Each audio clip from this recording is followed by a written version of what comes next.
MMA à domicile, retransmis en direct.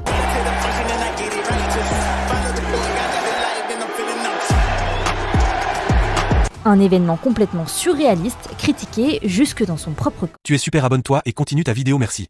I don't think Americans' taxpayer dollars should have to be paying for that. We have a lot of other important things that we should pay for. Avec un coût estimé à 60 millions de dollars, la soirée n'était soutenue que par 37% des républicains. I know a lot of people think it's very controversial just because this place is a historical site.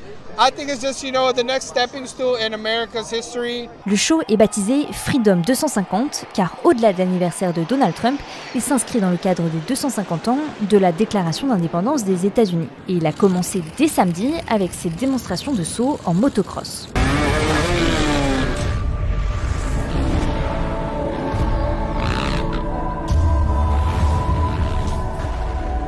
Puis dimanche soir, quelques heures après avoir conclu un accord de paix avec l'Iran, Donald Trump sort du bureau ovale aux côtés de son ami Dana White, le patron de l'UFC, l'organisation mondiale du MMA. Comme un clin d'œil, ce sport qui incarne la loi du plus fort reflète la politique sans concession du président américain.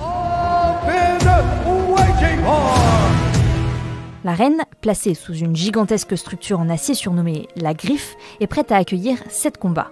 Dans les gradins, 4300 invités triés sur le volet.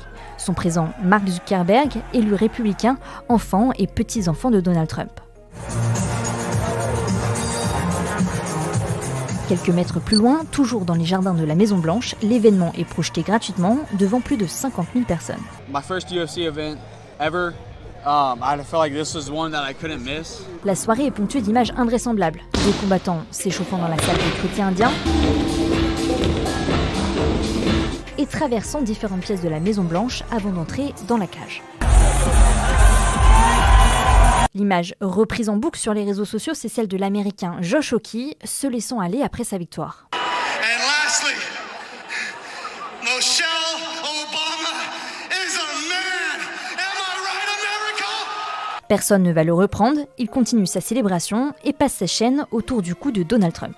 Un peu plus tard, sur les réseaux sociaux, le compte officiel de la Maison-Blanche va même publier une vidéo montrant le président féliciter Josh Hockey pour son combat. Dans la cage, c'est le Français Cyril Gane qui bat ensuite le redoutable Brésilien Alex Pereira.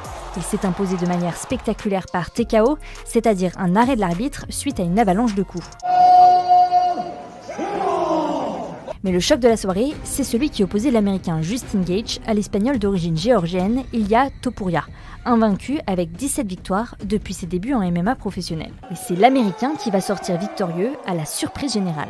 Cette photo du grand favori tuméfié, le visage en sang à l'issue d'un combat d'une extrême violence, est l'autre image de cette soirée. I feel amazing. Nothing can match this feeling right now. Même si Donald Trump a pu piquer du nez, le reste du monde vient d'assister à une soirée sortie tout droit d'une fiction. Merci pour ta confiance et abonne-toi pour profiter plus et être la première personne à recevoir les dernières informations.